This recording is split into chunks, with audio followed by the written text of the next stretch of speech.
أعوذ بالله من الشيطان الرجيم بسم الله الرحمن الرحيم يا أيها الذين آمنوا إنما الخمر والميسر والأنصاب والأزلام رجس من عمل الشيطان فاجتنبوه لعلكم تفلحون إنما يريد الشيطان أن يوقع بينكم العداوة والبغضاء في الخمر والميسر ويصدكم عن ذكر الله وعن الصلاة فهل أنتم منتهون وأطيعوا الله وأطيعوا الرسول وحذروا فإن توليتم فاعلموا أنما على رسولنا البلاغ المبين ليس على الذين آمنوا وعملوا الصالحات جناح فيما طعموا إذا ما اتقوا وآمنوا وعملوا الصالحات ثم اتقوا وآمنوا ثم اتقوا وأحسنوا والله يحب المحسنين۔ اے ایمان والو، بات یہی ہے کہ شراب اور جوا اور تھان اور فال نکالنے کے پانسے سب گندی باتیں، شیطانی کام ہیں، ان سے بالکل الگ رہو تاکہ تم فلاح یاب ہو۔ شیطان تو یوں چاہتا ہے کہ شراب اور جوئے کے ذریعے سے تمہارے آپس میں عداوت اور بغض واقع کرا دے اور اللہ تعالیٰ کی یاد سے اور نماز سے تمہیں باز رکھے، سو اب بھی باز آ جاؤ۔ تم اللہ تعالیٰ کی اطاعت کرتے رہو اور رسول کی اطاعت کرتے رہو اور احتیاط رکھو۔ اگر اعراض کرو گے تو یہ جان رکھو کہ ہمارے رسول کے ذمہ صاف صاف پہنچا دینا ہے۔ ایسے لوگوں پر جو ایمان رکھتے ہوں اور نیک کام کرتے ہوں، اس چیز میں کوئی گناہ نہیں جس کو وہ کھاتے پیتے ہوں، جب کہ وہ لوگ تقوی رکھتے ہوں اور ایمان رکھتے ہوں اور نیک کام کرتے ہوں، پھر پرہیزگاری کرتے ہوں اور خوب نیک عمل کرتے ہوں، اللہ ایسے نیک وکاروں سے محبت رکھتا ہے۔ سورہ مائدہ آیت نمبر 90 سے آیت نمبر 93۔ محترم حاضرین، عزیز ماں اور بہنوں، شراب، جوا اور تھان یعنی جہاں پر بتوں کو نصب کیا جاتا ہے اور فال نکالنے کے تیر، یہ چار باتوں کے بارے میں یہاں پر احکامات بیان کیے گئے۔ اس ضمن میں اس روایت کو سامنے رکھتے ہیں جو شراب کی حرمت سے متعلق ہے۔ حضرت عمر فاروق رضی اللہ تعالیٰ عنہ یہ اللہ سے دعا کرتے ہیں کہ اللہ شراب کے بارے میں ہمارے لیے شافی بیان نازل فرما، تو سورہ بقرہ کی آیت نازل بھی، یسألونک عن الخمر والمیسر، لوگ آپ سے سوال کرتے ہیں شراب اور جوئے کے بارے میں، تو اس میں اللہ نے یہ بیان کیا فیہما اثم کبیر ومنافع للناس، کہ ان دونوں کا گناہ بڑا ہے، کچھ فائدہ بھی ہے، اس لیے کہ شراب پینے کے بعد وقتی طور پر انسان کو سرور آ جاتا ہے، حالت نشہ میں سخاوت فیاضی کا مظاہرہ کرتا ہے، جوئے میں ایک انسان کو وقتی طور پر زیادہ مال مل جاتا ہے، لیکن قرآن نے کہا کہ اس کا گناہ بڑا ہے، یعنی اشارہ دے دیا جس کا گناہ بڑا ہوا ہے وہ چھوڑنا ہوگا۔ چنانچہ حضرت عمر فاروق رضی اللہ تعالیٰ عنہ کو بلا کر آپ صلی اللہ علیہ وسلم نے آیت پڑھی۔ اس کے بعد حضرت عمر فاروق رضی اللہ تعالیٰ عنہ نے پھر دعا کی کہ اللہ شراب کے بارے میں ہمارے لیے شافی بیان نازل فرما۔ چنانچہ سورہ نساء کی آیت نازل بھی، یا ایھا الذین آمنوا لا تقربوا الصلاۃ وانتم سکارى، کہ ایمان والو جب نشے کی حالت میں ہو نماز کے قریب نہ جاؤ۔ اب اس میں حضرت علی رضی اللہ تعالیٰ عنہ سے بھی نشے کی حالت میں خطا ہو گئی تھی، تو چنانچہ حکم نازل ہو گیا کہ جب نشے کی حالت میں وہ نماز کے قریب نہ آؤ۔ اور اس کے بعد آپ صلی اللہ علیہ وسلم نے اس آیت کو بلا کر حضرت عمر فاروق رضی اللہ تعالیٰ عنہ کے سامنے پیش کی، تلاوت کیا۔ اس کے بعد بھی حضرت عمر فاروق اللہ سے دعا مانگتے ہیں کہ اللہ شراب کے بارے میں شافی بیان نازل فرما، تو سورہ مائدہ کی آیتیں نازل بھی۔ بالکل واضح طور کے پر شراب کی حرمت نازل ہو گئی۔ چنانچہ اس کے اخیر میں اللہ نے ارشاد فرمایا فَهَلْ أَنْتُمْ مُنْتَهُونَ، کیا تم باز آتے ہو؟ یعنی یہ شراب اور جوئے والے عمل چھوڑ دیتے ہو؟ حضرت عمر فاروق رضی اللہ تعالیٰ نے فوراً کہا کہ اللہ انتہینا، ہم نے یہ تمام کام چھوڑ دیے، اس سے باز آ گئے۔ تو یہ شراب کی حرمت کے متعلق اسٹیپ تھا۔ پہلے اس کے بارے میں لوگوں نے سوال کیا تو حکم نازل ہوا کہ اس کا گناہ بڑا ہے، دوسری مرتبہ نماز کے قریب جانے سے روک دیا گیا، اور تیسری مرتبہ شراب کو مکمل طریقے سے حرام قرار دیا گیا۔ ایسا کیوں ہے؟ اس کی وجہ یہ ہے کہ شراب اتنی کثرت سے لوگ پیا کرتے تھے کہ ڈائریکٹ اگر اس کو فوری طور کے پر اس کا حکم نازل ہو جاتا تو یہ آسان کام نہیں ہوتا۔ چنانچہ اللہ نے اسٹیپ بائی اسٹیپ دھیرے دھیرے ان چیزوں کے بارے میں ذہن سازی کی تاکہ لوگوں کو سمجھ میں آنے لگے کہ جو کام کر رہے اس کا گناہ بڑا ہے، اور اس عمل کی بنیاد کے پر نماز کے قریب نہیں جا سکتے جس کے لیے اللہ نے ہم کو پیدا کیا۔ تو جب یہ اسٹیپ تیار ہو گیا اس کے بعد اللہ نے حکم نازل کیا۔ اس کا مطلب یہ کوئی گناہ جو سماج اور معاشرے کے اندر کافی حد تک اپنی جڑ پکڑے ہوئے ہو تو اسے حکمت عملی کے ساتھ ختم کرنا چاہیے، یہ نہیں کہ ڈائریکٹ فتویٰ دیتے چلے جائے، کیس اس کی برائیاں بیان کی جائے، اس کے نقصانات بیان کیے جائیں، اور اس کے بعد پھر اس کے بارے میں مسئلہ بیان کیا جائے تاکہ لوگوں کو سمجھ میں آ جائے کہ شریعت اگر ایک چیز کو منع کر رہی ہے تو کیوں کر رہی ہے، اور یہ چیز ہمارے لیے کیوں حرام ہے۔ جیسا کہ سود بھی ہے تو سود کی حرمت بیان کرنے سے پہلے یہ واضح کیا جائے کہ اس کے نقصانات کیا ہیں، کہ انسان اگر سود بیاج کا کاروبار کرتا ہے تو اس کے نقصانات کتنے وسیع ہوتے ہیں۔ اللہ اس کے رسول سے اعلان جنگ ہے، نیز رشتہ داریاں، تعلقات، محبت، سارے رشتے ٹوٹ جاتے ہیں کہ ہمارا قریبی دوست اگر اسے قرض کی ضرورت ہو تو ہم اسے یوں ہی قرض نہیں دیں گے، وہاں ہم تعلقات نہیں دیکھیں گے بلکہ ہم مال کی محبت میں فائدے کو دیکھیں گے۔ ہمارا کوئی قریبی ہوگا چاہے رشتہ دار ہو، دوست ہو، اسے قرض کی ضرورت ہے، مال نہیں دیں گے، جھوٹ بول دیں گے ابھی پیسہ نہیں ہے، اس لیے کہ پتہ ہے کہ اس کو قرض دیں گے تو ہمیں سود نہیں ملنے والا، لیکن اگر ہم نے کسی اور کو قرض دیا تو ہمیں اس کے پر سود ملے گا۔ تو یہ سب سے پہلا حملہ اور اٹیک ہوتا ہے کہ انسان جھوٹ بولنا شروع کرتا ہے، رشتہ داروں کے ساتھ محبت اور ہمدردی کے بجائے اپنے فائدے کو ترجیح دیتا ہے، یہ خطرناک بات۔ تو نقصانات بیان کرنے کے بعد انسان آسانی کے ساتھ اس گناہ کو چھوڑ دیتا ہے۔ تو قرآن مجید نے بھی شراب کے بارے میں نقصانات کو پہلے اجاگر کیا کہ اس کے نقصانات کتنے وسیع ہیں، تو اس کی بنیاد کے پر اسے چھوڑنا آسان ہو گیا۔ نشہ یوں ہی نہیں چھوٹتا ہے، جب تک آپ اس کے سامنے اس کے خطرات اور نقصانات کو نہ رکھیں تب تک وہ چھوڑنے والا نہیں ہے۔ سماج اور معاشرے کے اندر ہم دیکھتے ہیں کہ شراب کے علاوہ بیڑی ہے، سگریٹ ہے، تمباکو وغیرہ اور بھی نشے کی بہت ساری چیزیں استعمال کی جاتی ہیں۔ ہماری ذمہ داری ہے اس کے نقصانات بیان کیے جائے، تب ہمارے سامنے اس عمل کو چھوڑنا آسان ہوگا۔ اب یہاں تو حضرت عمر فاروق رضی اللہ تعالیٰ عنہ، ان کو بلا کر آپ صلی اللہ علیہ وسلم نے قرآن مجید کی اس آیت کو تلاوت کیا۔ حضرت عمر فاروق نے کہا کہ اللہ ہم باز آ گئے، ہم نے شراب کو چھوڑ دیا۔ اب اس ضمن میں چند روایات آپ سماعت فرمائے۔ ایک سوال یہ پیدا ہوا کہ وہ لوگ جو شراب کی حرمت سے پہلے شراب پیتے ہوئے دنیا سے چلے گئے، ان کا کیا؟ تو اب چونکہ اس وقت تو حرمت کا حکم نازل نہیں ہوا تھا، لہذا قرآن مجید نے ان لوگوں کے بارے میں کہا کہ ان سے مؤاخذہ نہیں ہوگا۔ اب یہی معاملہ ان لوگوں کا بھی ہے کہ اگر کوئی شخص جہالت کی بنیاد پر، یعنی اسے شریعت کا حکم معلوم نہیں ہے، اس کے بعد اگر وہ کام کرتا ہے تو اس کے پر وہ سختی نہیں برتی جائے گی جو علم کے بعد وہ کام کرتا ہے۔ اس کی مثال میں آپ کے سامنے دوں کہ جنگ حنین کے موقع پر جب مکہ فتح ہوا، اس کے بعد جنگ حنین واقع ہوئی، تو آپ صلی اللہ علیہ وسلم صحابہ کے ساتھ جا رہے تھے۔ تو صحابہ جو نئے نئے مسلمان تھے، بہت سارے صحابہ وہ تھے جو بالکل نو مسلم تھے، ابھی انہیں اسلام کے احکامات کا مکمل طریقے سے علم نہیں تھا۔ چنانچہ جاہلیت کے اندر یہ طریقہ تھا کہ وہاں ایک ذات انوات تھا، بیری کا درخت، جس کے پر تبرک کے طور کے پر وہ اپنے ہتھیار لٹکایا کرتے تھے، اور اس کے بعد بطور تبرک اسے لے کر جاتے کہ اب ہم نے یہاں اپنے ہتھیار لٹکا دیے، اس برکت کی بنیاد کے پر یہ جنگ جیت لی جائے گی۔ اب ان لوگوں نے کیا مطالبہ کیا؟ اللہ کے رسول ہمارے لیے بھی ایک ذات انوات بنائیے۔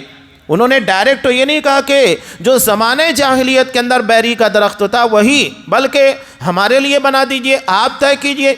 آپ صلی اللہ علیہ وسلم نے کہا کہ سبحان اللہ، اللہ پاک ہے، تم نے تو وہی مطالبہ کیا جو حضرت موسیٰ علیہ السلام نے بنی اسرائیل نے مطالبہ کیا تھا کہ اجعل لنا الہا کما لہم آلیہ، کہ ہمارے لیے بھی ایک معبود بنا دیجئے جیسا کہ ان لوگوں کا ایک معبود ہے۔ تو آپ صلی اللہ علیہ وسلم نے وہاں پر ان کے پر کفر اور شرک کا فتویٰ نہیں لگایا، نو مسلم تھے، ابھی احکامات کا علم نہیں تھا۔ تو یہ چیزیں جاننا ضروری ہے کہ ایک بندے کے پاس علم کتنا ہے، اس کے بعد اس کے پر حکم لگایا جائے گا۔ تمام مسلمانوں کے پر یکساں حکم نہیں ہوگا، آدمی جہالت کی وجہ سے معذور ہوتا ہے، تو آپ پہلے علم پہنچائیے تاکہ علم کی بنیاد کے پر انسان کو صحیح اور غلط کے بارے میں جانکاری ہو سکے۔ یہاں دوسری روایت دیکھیے، حضرت جابر رضی اللہ تعالیٰ عنہ کہتے ہیں کہ احد کے دن صبح کچھ لوگوں نے شراب پی تھی، اسی حال میں وہ شہید ہوئے۔ تو اس وقت تک شراب حرام نہیں ہوئی تھی، اور اس کا جواب یہاں پر دے دیا گیا کہ اللہ ان سے مواخذہ نہیں کرے گا بلکہ اللہ ان سے محبت کرتا ہے۔ تیسری روایت، حضرت عمر فاروق رضی اللہ تعالیٰ عنہ فرماتے ہیں کہ رسول اللہ صلی اللہ علیہ وسلم ممبر پر کھڑے ہو کر فرما رہے تھے، لوگوں شراب حرام ہوئی، شراب 5 چیزوں سے بنائی جاتی ہے، انگور، کھجور، شہد، گیہوں اور جو سے، اور جس مشروب سے عقل میں فطور آئے وہ خمر ہے، شراب ہے۔ یہ بخاری کی روایت ہے۔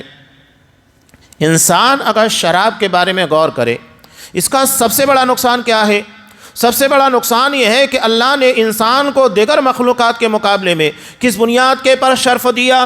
عقل اور تمیز کی بنیاد پر، اور شراب پینے کے بعد انسان اپنی اسی عقل اور تمیز کو سب سے پہلے کھوتا ہے۔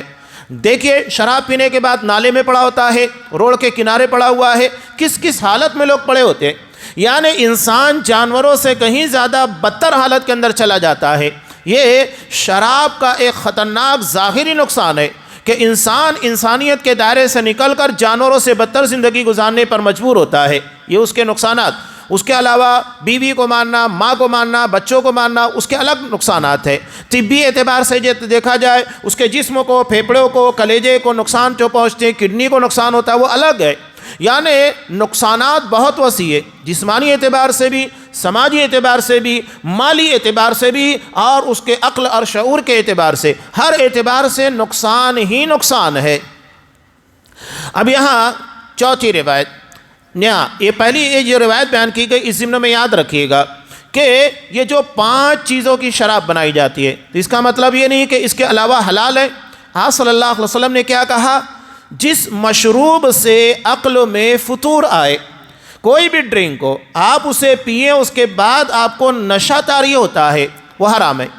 تو آپ نے کامن حکم بیان کیا، ایک تو خاص حکم تھا کہ یہ 5 چیزوں سے بنائی جاتی ہے لہذا حرام، اس کے علاوہ آپ نے کامن چیز بیان کی، جو چیز بھی نشہ لے کر آئے حرام ہے، کامن حکم آپ نے بیان کیا۔ اب یہاں چوتھی روایت، حضرت انس رضی اللہ تعالیٰ عنہ فرماتے ہیں، بڑی پیاری روایت ہے، سوچئے اصحاب کرام کے اندر اتباع کا جذبہ کتنا کوٹ کوٹ کر بھرا ہوا تھا۔ حضرت انس رضی اللہ تعالیٰ عنہ کہتے ہیں، میں ابو طلحہ کے گھر لوگوں کا ساقی بنا ہوا تھا۔ ساقی یعنی جو شراب کو پروستا ہے۔ ان دنوں شراب فضیخ یعنی گندی کھجوروں کی ہی تھی۔ تو میں ابو طلحہ، ابو عبیدہ اور ابی بن کعب، ابو ایوب، ابو دجانہ، سہیل بن بیضہ اور اپنے چچاؤں اور کسی دوسرے صحابہ کو کھڑا ہوا شراب پلا رہا تھا، اور میں ان میں سب سے چھوٹا تھا۔ رسول اللہ صلی اللہ علیہ وسلم نے ایک منادی اعلان کرنے والے کو حکم دیا کہ وہ اعلان کر دے کہ شراب حرام ہو چکی ہے۔ ابو طلحہ نے جیسے ہی یہ سنا کہا کہ مجھے جاؤ باہر جا کر سنو۔ میں باہر نکلا تو سنا کہ ایک اعلان کرنے والا، منادی کرنے والا اعلان کر رہا ہے، سن لو شراب حرام ہو گئی۔ اتنے میں ایک آدمی آیا اور اس نے پوچھا، کیا تمہیں کوئی خبر پہنچی ہے؟ وہ کہنے لگے، کیسی خبر؟ اس نے کہا، شراب حرام ہو گئی ہے۔ تو ابو طلحہ نے مجھے کہا، باہر جا کر مٹکے توڑ دو اور شراب بہا دو۔ میں باہر نکلا اور سل کے ایک بٹے کو اٹھا کر مٹکے کے پیوند میں مارا، جس سے مٹکا ٹوٹ گیا اور شراب بہہ پڑی۔ اس دن مدینے کے گلی کوچوں میں شراب بہہ رہی تھی۔ اس شخص سے خبر سننے کے بعد لوگوں نے نہ اس کی تصدیق کی اور نہ ہی پھر کبھی شراب پی۔ یہ بخاری کی روایت۔ یہ ایک حدیث کا بھی ایک اہم مسئلہ ہے کہ اگر ایک بندہ قابل اعتبار ہے، وہ خبر لا کر دیتا ہے، اس کی خبر مانی جائے گی، کسی بھی تعلق سے ہو، چاہے وہ عقیدے سے متعلق ہو، احکامات سے متعلق۔ یہاں بعض لوگ کہتے ہیں نہیں خبر واحدہ نہیں مانا جائے گا، نہیں، یہ تو یہاں پر بھی موجود ہے۔ صحابہ نے کوئی تصدیق نہیں کی۔ صحابی اگر کوئی بات بیان کرتا ہے، وہاں تحقیق کا تصدیق نہیں کی جائے گی، ہر صحابی اپنی جگہ پر سچا ہے۔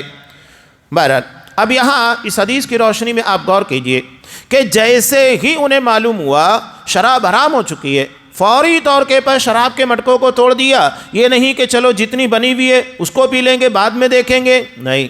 آرڈر آنے کے بعد یہی اطاعت و فرما برداری ہے کہ اصحاب کرام سوچئے نشے کی حالت میں شراب پیے ہوئے تھے، ایسی حالت میں جب نبی کا آرڈر آیا، نبی کے نام کے پر حکم دیا گیا، فوراً توڑ دیا۔ اب یہاں اس ضمن میں یہ چیز ہمیشہ یاد رکھیے گا کہ بعض لوگ جیسا کہ شراب پیتے ہیں، ان لوگوں کا مسئلہ، یا بیڑی سگریٹ تمباکو کے عادی ہیں، تمام لوگوں کے لیے نشہ آور چیزیں جھٹکے کے ساتھ فوری طور پر چھوڑنا چاہیے، تبھی اثر انداز ہوگی، ورنہ اثر انداز نہیں ہوگی۔ ہمارے ہاں بہت سارے لوگ کیا کہتے ہیں کہ آپ اگر دن میں 10 سگریٹ پیتے ہیں تو دھیرے دھیرے کم کیجئے گا، آپ پہلے 9 کیجئے، پھر 8 کیجئے، 7، اس طریقے سے 1 ہو جائے گا۔ 1 ہونے کے بعد کیا ہوتا ہے آپ کو پتہ ہے؟ وہ 1 سگریٹ یا بیڑی یا شراب جو 1 بچا ہوا ہے آخر میں، لوگ اسے بڑے چاؤ سے استعمال کرتے ہیں کہ دن بھر میں یہی 1 تو پینا ہے، اور پھر نتیجہ کیا ہوتا ہے؟ وہی 1 کی محبت 2 سے 4 اور پہلے کے مقابلے میں کہیں زیادہ پینے لگتا ہے۔ اسی لیے فوری طور پر بس چھوڑنا ہے، چھوڑ دیے۔ اور مسلمانوں کے لیے تو بڑی آسان چیز ہوتی ہے کہ اللہ نے ہم کو رمضان المبارک بھی دیا۔ اگر کوئی شخص نشے کا عادی ہے، اس کے لیے رمضان المبارک میں نشہ آور چیزوں کو چھوڑنا بہت آسان ہو جاتا ہے، اس لیے کہ روزے کی حالت میں لوگ عام طور سے ان چیزوں کو استعمال نہیں کرتے۔ تو سوچئے جو روزے کی حالت میں منع ہے، آپ اسے جب 13، 14، 15 گھنٹہ چھوڑ سکتے ہیں تو کیوں نہیں چھوڑ سکتے؟ یہی اس کا طریقہ ہے۔ آرڈر آیا چھوڑ دیجئے گا، انتظار نہیں کرنا ہے، سوچنا نہیں ہے، حکم کے آنے کے بعد سوچا نہیں جاتا ہے، فوری طور پر سرنڈر کرنا ہے، سر تسلیم خم کر دینا ہے۔ یہ اصحاب کرام کا طریقہ تھا، نبی کریم صلی اللہ علیہ وسلم کی اطاعت کا جذبہ تھا۔ 5ویں روایت شراب کی حرمت سے متعلق مسائل سے ہے۔ حضرت عبداللہ بن بریدہ رضی اللہ تعالیٰ عنہ اپنے والد سے روایت کرتے ہیں کہ آپ صلی اللہ علیہ وسلم نے ارشاد فرمایا، جو شخص انگور اترنے کے زمانے میں انگور اسٹاک رکھے، جمع کرتا ہے تاکہ اسے شراب بنانے والوں کے ہاتھ فروخت کرے، تو اس نے دیدہ دانستہ آگ میں جانے کی کوشش کی۔ یہ طبرانی کی روایت ہے۔ اب اس حدیث سے بالکل واضح ہو جاتا ہے کہ شراب بنانے والوں کو انگور یا گیہوں کوئی بھی چیز جس سے وہ شراب بناتے ہیں، ہم کو پتہ ہے، ہم انہیں فروخت نہیں کریں گے، بلکہ اگر ایک بندے کو معلوم ہے، جیسا کہ ہمارے بعض لوگ ڈرائیور بھی ہوتے ہیں، تو وہ یہ نہیں کہہ سکتا ہے کہ نہیں میں تو مجبور ہوں، مالک مجھ کو فلاں جگہ پہنچانے کے لیے کہہ رہا ہے۔ اس کو معلوم ہے کہ یہ چیز لے جانے کے بعد مجھے شراب کی بٹی کے پر، فیکٹری کے پر اتارنا ہے، نہیں، آپ نہیں پہنچائیں گے، صاف انکار کرنا ہوگا۔ یہ دو ٹوک فیصلہ ہے۔ قرآن مجید نے ایک اصول اور ضابطہ دیا کہ وَلَا تَعَاوَنُوا عَلَى الْإِثْمِ وَالْعُدْوَانِ، گناہ اور سرکشی کے کاموں میں ایک دوسرے کا تعاون نہیں کرنا ہے، ہیلپ نہیں کرنا ہے۔ قانون میں یہ بھی ہوتا ہے نا، آپ کو پتہ ہے اچھے طریقے سے، یہ اسلامی قانون بھی ہے، دنیا کا تمام قانون مانتا ہے کہ اگر کوئی شخص قاتل کو سپورٹ کرتا ہے قتل کرنے میں، تو اسے بھی مجرم بنا کر پیش کیا جاتا ہے، اس لیے کہ اس نے قتل میں سپورٹ کیا ہے۔ تو یہاں پر بھی وہی چیز ہے، آپ گناہ میں سپورٹ کر رہے ہیں تو آپ بھی مجرم ہیں۔ ایسا نہیں ہے کہ آپ چونکہ وہاں تک پہنچا رہے ہیں، باقی شراب وہ لوگ بنا رہے ہیں، وہ ایسا نہیں ہے کہ مجرم وہی ہوں گے، آپ بھی مجرم ہیں اس لیے کہ آپ نے سپورٹ کیا ہے۔ اب چھٹی روایت، آپ صلی اللہ علیہ وسلم سے پوچھا گیا کہ کیا شراب کو بطور دوا استعمال کیا جا سکتا ہے؟ شراب بطور دوا کے استعمال کی جا سکتی ہے؟ تو آپ صلی اللہ علیہ وسلم نے کہا کہ شراب کیا شفا دے گی، وہ خود بیماری ہے، یعنی اس کو استعمال کرنے والا خود بیمار پڑ جاتا ہے، اس کا عادی بن جاتا ہے۔ یہ ترمذی کی روایت ہے۔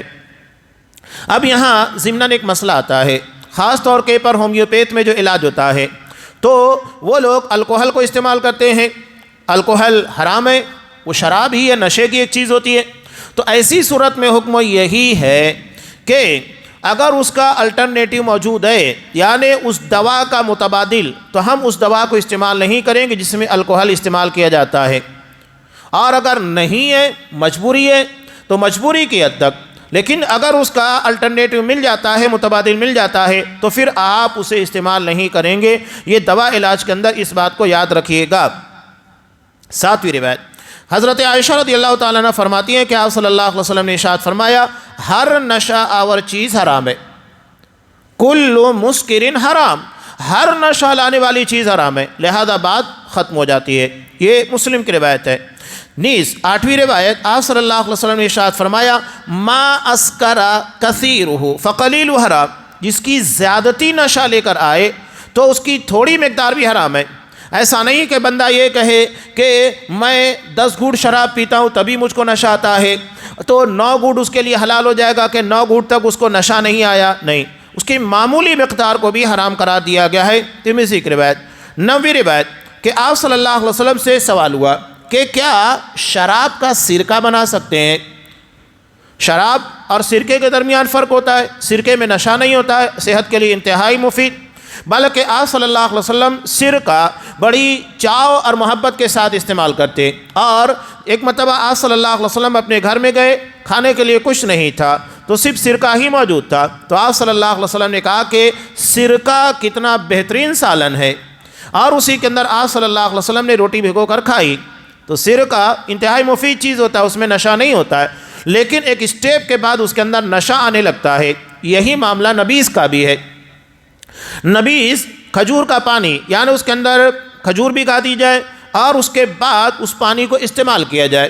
ہمارے یہاں بہت سارے لوگ جیسا کہ چنے بھگا دیتے ہیں، اس کے بعد اس کا پانی استعمال کرتے ہیں، اس لیے کہ اس کا عرق اس کے اندر آ جاتا ہے، تو اسی طرح کھجور کو بھی استعمال کیا جاتا ہے اور اس کو نبیذ کہتے ہیں۔ تو آپ صلی اللہ علیہ وسلم نے نبیذ کے تعلق سے کہا کہ 3 دن تک اس کو استعمال کیا جائے، اور چوتھے دن اسے استعمال نہ کیا جائے، اس لیے کہ اس میں نشہ آ جاتا ہے، تو یہ نشہ کی بنیاد کے پر نبیذ چوتھے دن حرام ہو جاتی ہے۔ تو یہ دیکھا جائے گا کہ نشہ کا، بلکہ سمپل سی بات ہے، آپ انگور کا بھی عرق کو نچوڑ کر رکھیے گا، اس کا رس نکال کر رکھیے، یا انار کا کچھ مدت کے لیے 2-4 دن کے لیے رکھیے، اس کے اندر بھی آپ کو نشہ ہو جائے گا، اسے بھی استعمال نہیں کر سکتے۔ ایک کامن قاعدہ آپ صلی اللہ علیہ وسلم نے بیان کیا کہ ہر وہ چیز جو نشہ لائے وہ حرام ہے۔ 10ویں روایت، حضرت ابن عباس رضی اللہ تعالیٰ عنہ فرماتے ہیں کہ قبیلہ ربیہ کا ایک وفد مدینہ آیا، تو آپ صلی اللہ علیہ وسلم نے ان لوگوں کو حکم دیا کہ فلاں فلاں برتن، آپ نے ایسے ایسے برتنوں کا نام لیا جو زمانے جاہلیت میں جن پہ شراب بنائی جاتی تھی، کسی دوسرے استعمال میں نہ لائے جائیں، انہیں بھی توڑ دیا جائے اور ان میں نبیذ بھی نہ بنائی جائے۔ یہ ترمذی کی روایت ہے۔ اس لیے کہ انسان کو وہ تمام چیزیں جو شراب کو یاد دلاتی ہے اسے دور رکھنا ہے۔ وہ برتن جس میں شراب بنایا جا رہا تھا اس کو بھی توڑ دیا جائے۔ اب یہاں ایک اور چیز ہے، شبہ ہوتا ہے کہ اگر آپ وہ برتن جو معروف طریقے سے، مثال کے طور پر ہمارے یہاں بوٹلیں ہوتی ہے بیئر کی، اس کی مخصوص شاخت ہوتی ہے جس کو دیکھنے کے بعد سمجھ میں آ جاتا ہے کہ بیئر کی ہے، یا تو اس کے اوپر لیبل لگا ہوا ہے، آپ اس کے اندر روح افزا بھی مت پیجیے گا۔ کیوں؟ اس کی وجہ یہ ہے کہ اس میں نشہ تو نہیں ہے، لیکن دیکھنے والے کو ڈاؤٹ ہوتا ہے کہ ہو سکتا ہے کہ آپ شراب پی رہے ہو، شبہ پیدا ہوتا ہے، ڈاؤٹ پیدا ہوتا ہے، اس لیے منع کر دیا گیا کہ لوگوں کو ڈاؤٹ بھی نہ ہو۔ تو یہ اس بنیاد کے پر، اب مثال کے طور پر آپ شراب خانے میں چلے گئے، وہاں جا کر آپ نے 2 رکعت نماز ادا کی، واپس آئے تو لوگ تھوڑی مانیں گے کہ آپ نے 2 رکعت نماز پڑھی ہے، لوگوں تو یہی ڈاؤٹ ہوگا کہ آپ وہاں جا کر شراب پی کر آئے ہیں، ضرورت کیا تھی جانے کی؟ تو مشکوک جگہیں، مشکوک چیزوں کو استعمال بھی نہیں کرنا چاہیے جس سے لوگوں کے ذہن و دماغ کے اندر شبہ پیدا ہوتا ہے۔ تو آپ نے اسی بنیاد پر ان برتنوں کو منع کرا دیا جو شراب بنانے کے لیے استعمال کیے جاتے تھے، بلکہ ان میں نبیذ کو بھی، جو حلال چیز ہے وہ بھی استعمال کرنے سے آپ نے منع کیا۔ کیا روایت؟ یہ قرب قیامت حالات طاری ہوں گے، بخاری کی روایت۔ کہا میری امت میں ایسے لوگ پیدا ہوں گے جو زنا، ریشم، شراب اور آلات موسیقی کے کوئی دوسرے نام رکھ کر انہیں جائز قرار دیں گے، یعنی نام تبدیل کر دیں گے۔ نام تبدیل کرنے سے حقیقت تو تبدیل نہیں ہوتی ہے، حقیقت حقیقت ہوتی ہے۔ آپ اگر شراب کو بیئر کہتے ہیں تو وہ حلال نہیں ہو جائے گا، وہ بیئر ٹھیک ہے، اسو بیئر آپ کہہ رہے ہیں، تو بیئر کہنے کی وجہ سے وہ حلال نہیں ہوگا، وہ شراب شرابی رہتا ہے۔ تو وہی چیز آپ صلی اللہ علیہ وسلم نے بیان کی۔ زنا، جیسا کہ آج بہت بڑے پیمانے کے پر انٹرنیشنل سطح کے پر یہ اثرات ہے، بلکہ اس کے اثرات ہندوستان تک پہنچ چکے ہیں۔ لیو ان ریلیشن شپ، یعنی بغیر نکاح کے نکاح والی زندگی گزارنا۔ لڑکا لڑکی دونوں شادی شدہ نہیں ہیں، ایک ہی روم میں رہتے ہیں اور میاں بیوی کی طرح زندگی گزارتے ہیں۔ وہ سارے تعلقات، بچہ پیدا ہوتا ہے تو کورٹ نے کہا کہ اس کو اس کے باپ کا نام دیا جائے گا، شادی نہیں بھی ہے اس کے بعد بھی اس کو باپ کا نام ملے گا، جائیداد ملے گی، سب ملے گا۔ تو یہ نکاح کی حیثیت ختم کی جا رہی ہے، وہ زنا ہی ہے۔ لیو ان ریلیشن شپ کہنے کی بنیاد کے پر وہ حلال نہیں ہوگا، بلکہ اب یہ معاملہ اتنا بگڑنا شروع ہو چکا ہے کہ ایک عورت کئی مردوں سے کانٹیکٹ کرتی ہے۔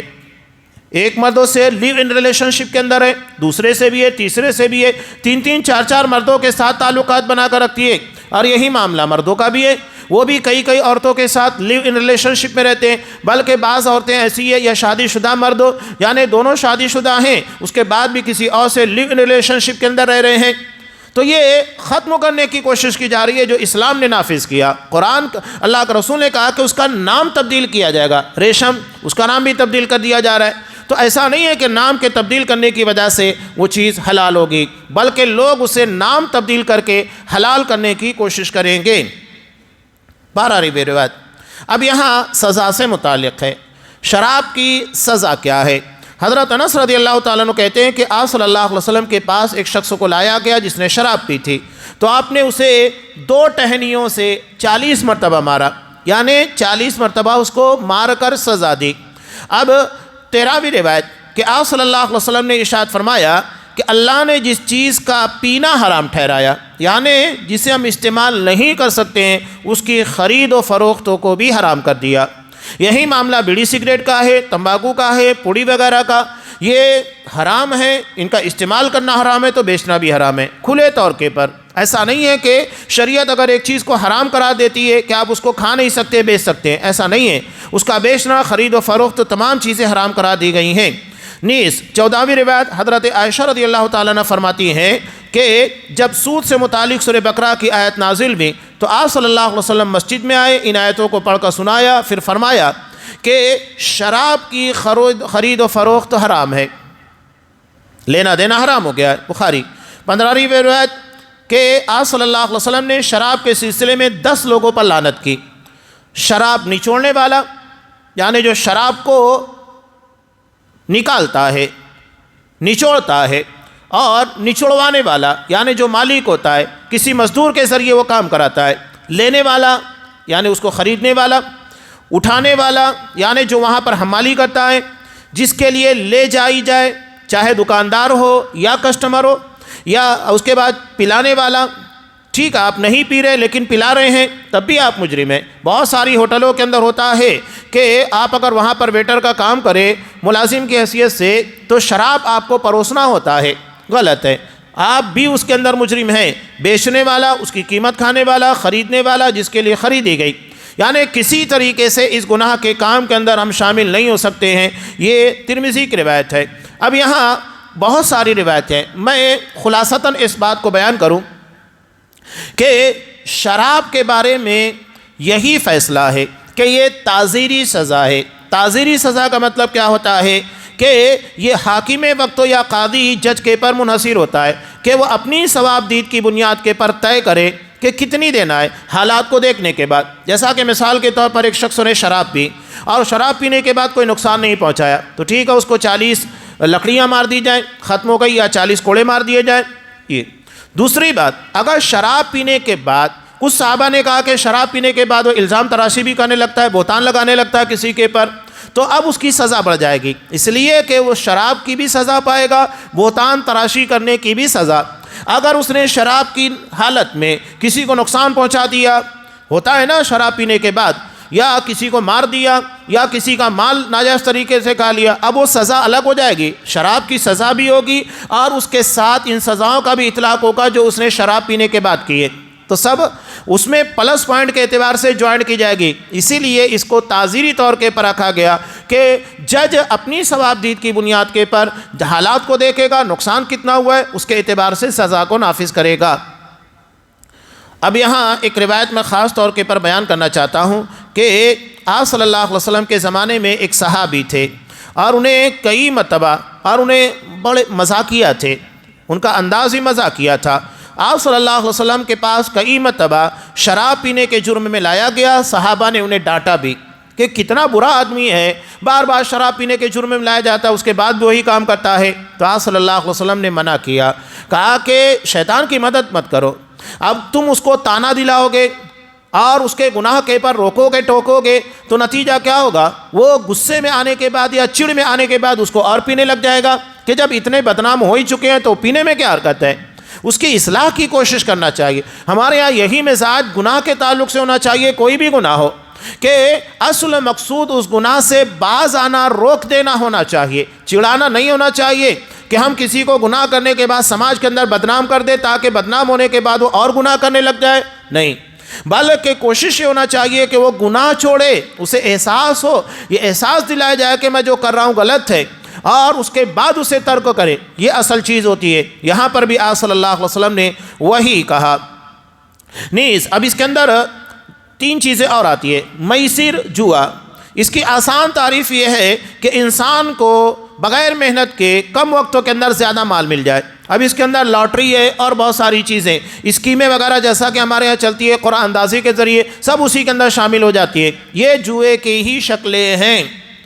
اب ہمارے یہاں اس کو اور اعلیٰ پیمانے کے پر لے جایا گیا ہے، جیسا کہ کرکٹ ہے، آپ ڈریم 11 کی ٹیم بنائیے، اس کے بعد آپ کرکٹ کھیلیے، اس کو سٹا ہی ہے، نوجوان کی اتنی خطرناک لت لگی ہے، اور حکومت بھی اس بارے میں کیا کر رہی ہے کہ اللہ رحم کرے، بڑے بڑے اسٹار کے ذریعے اس کا پرچار کرتی ہے، اشتہار کرتی ہے اور کہتی ہے کہ یہ لت ہے، اس سے بچنا چاہیے۔ یہ کیا بات ہے؟ ایک طرف آپ لوگوں کو پرچار بھی کر رہے ہیں اور دوسری طرف کر رہے ہیں کہ لت ہے، اور محتاط ہو کر کے لیے کون اس کے بارے میں احتیاط برتتا ہے؟ کوئی برتنے والا نہیں ہے۔ اور نوجوانوں کے بہت بڑی جماعت اسی کے اندر لگی ہوئی ہے کہ ڈریم 11 بناتے ہیں اور اس کے بعد پہلے تھوڑی تھوڑی رقم لگاتے ہیں، 20 روپے، 50 روپے، 100 روپے، اور دھیرے دھیرے بڑی بڑی رقمیں یہ لوگ لالچ دینے کے لیے شروع میں کیا کرتے ہیں، آپ کو کچھ جتوائیں گے بھی کہ آپ کو کچھ 200-400 روپے مل جائے، 1000 روپے مل جائے، ہوتا ہے۔